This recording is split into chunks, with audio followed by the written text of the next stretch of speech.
The Mr. Pandaria Pre-Patch, it's not a waiting room, it's a training ground. It's your one chance to get a massive, undeniable head start on everybody else. While others are just messing around, you're gonna use this time to become a god on launch day.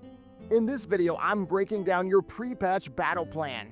How to master the new combat, to forge your perfect character, and build a mountain of gear and gold before Pandaria even comes out. This is your ultimate advantage guide, so let's get right to it. First things first though, before you can dominate, you have to relearn how to fight. This isn't going to be the combat system you remember from back in Cataclysm. Your talent tree, it's been completely reworked. Instead of a giant list of tiny buffs, you now pick from one of 3 extremely powerful options every 15 levels.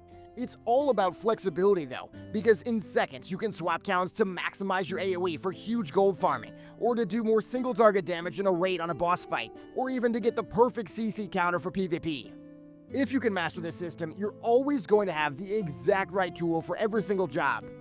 The glyph system, it's also really streamlined now. Prime glyphs are gone, and the minor glyphs do very little. For most classes, you pretty much just set your 3 major main glyphs, and you're good to go. It's simple, it's clean, it's effective. As for the classes themselves though, they feel really brand new.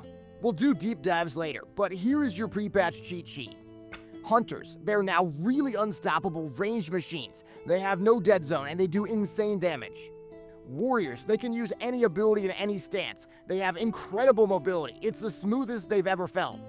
And shamans, they get ascendance, turning into a lightning god ready to one-shot your abilities. And Stormlash too. Meanwhile, warlocks, they unleash massive chaos bolts with their new Burning Embers resource. They're a lot of fun. So get in there, feel out those changes, and master your rotation right now so you're not fumbling on launch day. JeromeBot is curious what your first character on launch day will be. For me, I'm leaning towards Arms Warrior, but I still can't decide.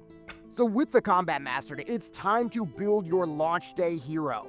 The pre-patch is your one chance to create and level a completely new powerhouse. First, the Monk. This is your opportunity to level one of the most hyped classes ever.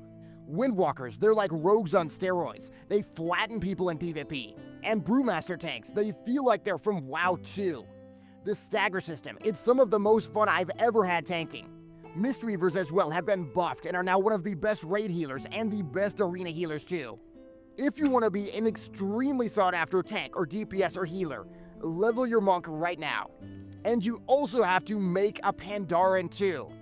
This is your one best time to level a new panda, experience the incredible new Wandering Isle starting zone, and really get all in on the hype.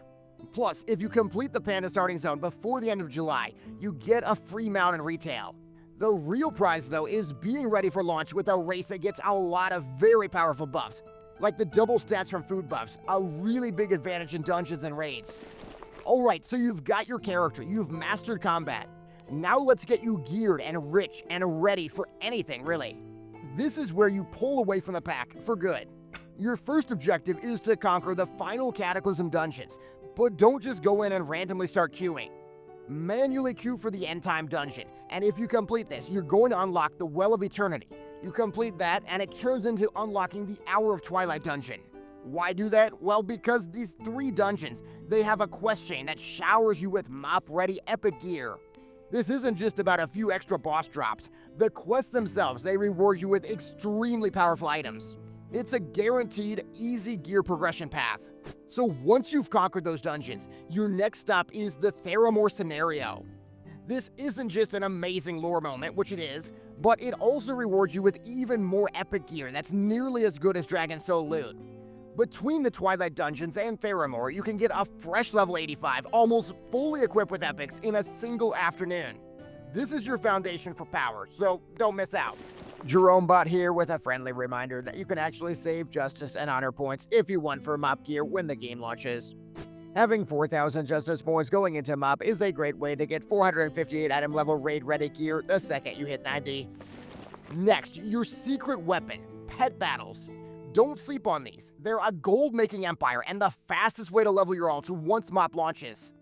Your mission in the pre-patch is to collect the most desired, most overpowered pets right now while it's quiet, while it's easier.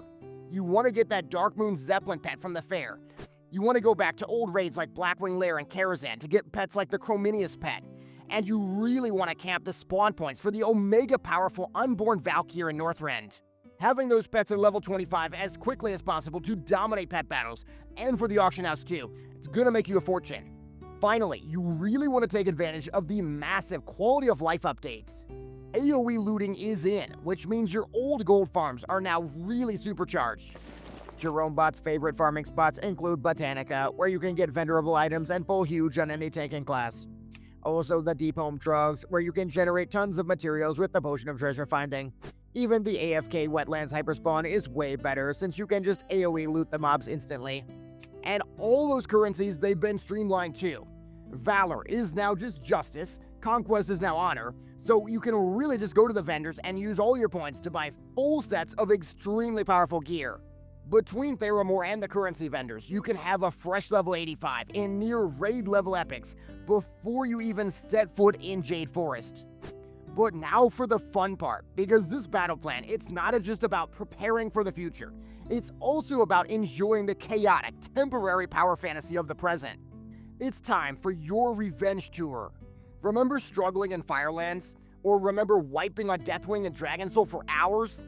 Well, with the new MoP talents and your ridiculously overpowered new rotation, you're not just going back as a visitor. You're going back as a god. This is your chance to go back into those old Cataclysm raids and just destroy them. You'll be able to see the content you might have missed and experience exactly what it feels like to shatter bosses that once gave you trouble. Here's the best part though, because the pre-patch balancing is really the Wild West. The classes that top the meters in Cataclysm, they're just not the same ones topping now. Things will be insane, like Ret Paladins and new Windwalker monks, crushing the meters with damage numbers that shouldn't be possible. This is your chance, your time at the top. It's a temporary power trip before the real balance of MoP kicks in, and you only really have a few short weeks to enjoy it, so you should get in there. Get your friends, get into those old raids, and get your revenge. So there it is, your battle plan. Mastering the new combat, forging your monk or your Pandaren, using the gear, the gold, and the pet battle secrets of the pre-patch to build your power base. If you follow these steps, you won't just be ready for Miss Pandaria on launch day. You'll be miles ahead of everybody else still trying to figure out their talent tree. Now though, I want to hear from you. What is the number one thing you're doing in the pre-patch to prepare for launch? Drop your strategy in the comments below. And now that you're prepared for the pre-patch, get ready for the main event by watching my full breakdown of everything new coming in MoP Classic right here. Smash that like button, subscribe, and I'll see you on the battlefield.